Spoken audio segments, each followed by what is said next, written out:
Avant de commencer cette manifestation, profitons d'être à Belleville, à proximité de la planque d'Alain Manouchian, pour se remémorer les noms des 23 exécutés dits de l'affiche rouge, membres de la FTP Moy, francs-tireurs partisans, main-d'œuvre d'immigrés. Le groupe Manouchian comprenait, outre des militants communistes français, des républicains espagnols sortis des camps d'internement, des antifascistes italiens, des immigrés arméniens ayant échappé au génocide, des juifs rescapés du Veldiv. Rappelons-nous, en un temps où l'étranger est objet de toutes les méfiances, qu'ils ont donné leur vie et leur jeunesse pour que nous naissions libres. Plutôt qu'une minute de silence, offrons-leur une minute de chant et de détermination. Pas de fascistes dans nos quartiers! Pas de quartier pour les fascistes! Pas de fascistes dans nos quartiers! Pas de quartier pour les fascistes! Pas de fascistes dans nos quartiers! Pas de quartier pour les fascistes! On salue la présence de nombreux camarades syndicalistes dans la manifestation, de la CNT, de la CGT, notamment de Continental Clairoy, de Sud. Et si je suis ici aujourd'hui, c'est que je représente l'ensemble des contis qui n'ont pas pu venir. Par rapport aux images volées qui ont été faites de la part des abrutis de Nazillon en la personne de Serge Ayoub, images volées qui ont servi à faire un clip sur fond de récupération sociale sur les luttes ouvrières que nous avons vécues ces derniers mois. Et si aujourd'hui je suis là, c'est pour dénoncer le fait que ces images ont été volées, chose que nous ne cautionnons pas, mais en plus, nous voulons aussi démontrer que les contis ne sont pas des nazis et nous n'adhérons pas à leurs idées. Voilà pourquoi je suis ici aujourd'hui. Alors, je pense que c'est une bataille extrêmement importante et qui se mène évidemment dans la rue à travers ces manifestations, mais qui se mène d'ailleurs au quotidien à travers les revendications qu'on peut avoir dans les boîtes et dans les localités, que tout ce qui tourne autour de l'égalité des droits fait partie frontalement en fait, d'une bataille antifasciste, puisque quand même le fascisme par définition c'est aussi ça, hein, c'est l'inverse par définition de l'égalité des droits, et c'est par rapport à ça qu'on pense que le syndicalisme a un rôle essentiel à jouer en matière antifasciste, et qu'en tout cas il ne doit surtout pas minorer cet aspect dans son aspect quotidien de bataille dans les boîtes et dans les localités. Alerta! Alerta! Antifascista! Alerta! Alerta! Antifascista! Qu'elle soit de droite ou socialiste! Abrogation de toutes les lois racistes! Aujourd'hui, dimanche 9 mai, on a manifesté dans les rues de Paris pour dénoncer la montée du racisme en général et plus particulièrement de l'extrême droite, qui est un phénomène, entre parenthèses, pas propre à la France, parce que ce à quoi on assiste, c'est la montée de l'extrême droite un peu partout, en Europe notamment, avec notamment des projets, pas simplement de l'extrême droite, mais y compris des gouvernements, d'utiliser comme réponse à la crise l'outil suprême qui est celle de la division, qui est celle de l'exacerbation du racisme, mais qui est celle aussi qui vise à donner une cohésion nationale pour essayer de justifier en fait, des affrontements au niveau international qui sont de plus en plus importants.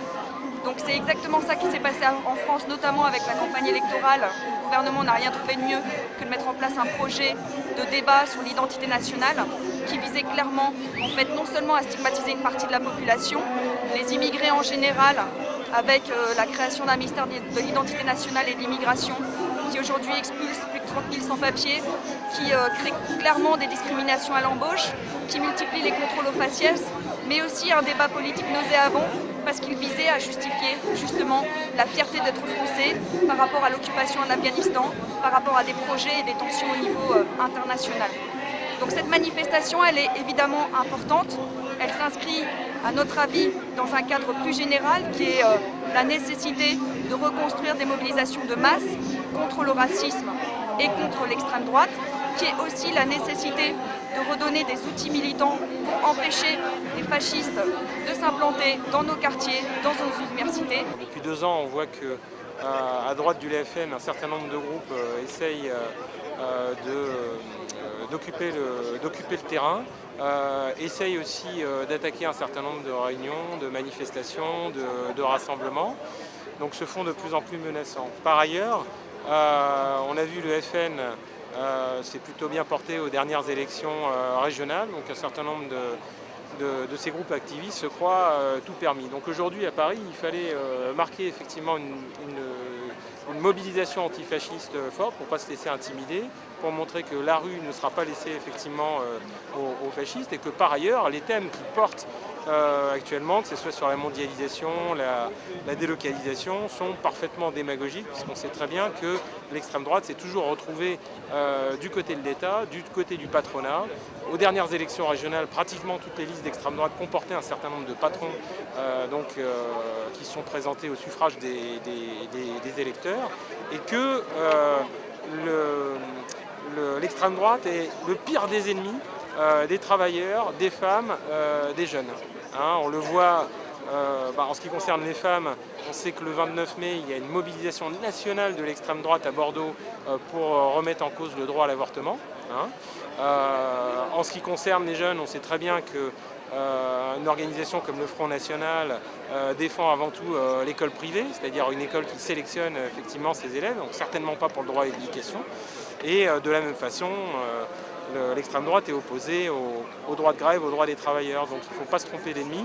Et je pense que c'est le message en tout cas qu'on a essayé de faire passer aujourd'hui. Voilà. On va aujourd'hui jeter 2 gerbes. Une première gerbe à la mémoire des quelques dizaines ou quelques centaines d'Algériens jetés dans la Seine le 17 octobre 61, à ceux qui sont morts parce que la police les a jetés dans la Seine. Et un deuxième hommage à Brahim Bouaram, assassiné en marge de la manifestation du 1er mai 95 du Front National. Donc un salut particulier à tous ceux qui se sont toujours battus contre le fascisme, contre le capitalisme, contre le colonialisme, des francs-tireurs de la Moye aux Algériens en lutte contre le colonialisme. Ce à quoi on assiste ces derniers temps, c'est pas simplement la percée électorale de l'extrême droite. On avait vu Le Pen au 2e tour, aujourd'hui on voit qu'il est encore en capacité de faire des scores assez impressionnants dans différentes régions. Mais on assiste aussi à l'émergence de groupes identitaires, des listes telles que celle de Dieudonné avec Alain Soral qui est un facho de renom. Et donc par rapport à ça, il y a une série d'incidents qui se passent maintenant partout en France. Et ce qui est positif, c'est qu'en tout cas la riposte essaye de s'organiser avec des manifestations qui ont eu lieu à Lyon, qui auront lieu la semaine prochaine à Bordeaux, telles que celle qui a eu lieu aussi aujourd'hui à Paris. Et c'est vraiment dans ce sens-là qu'il faut qu'on continue à travailler en rassemblant toutes les équipes militantes, associatives, syndicales, politiques, mais aussi toute la population qui aujourd'hui refuse la montée du fascisme et de l'extrême droite.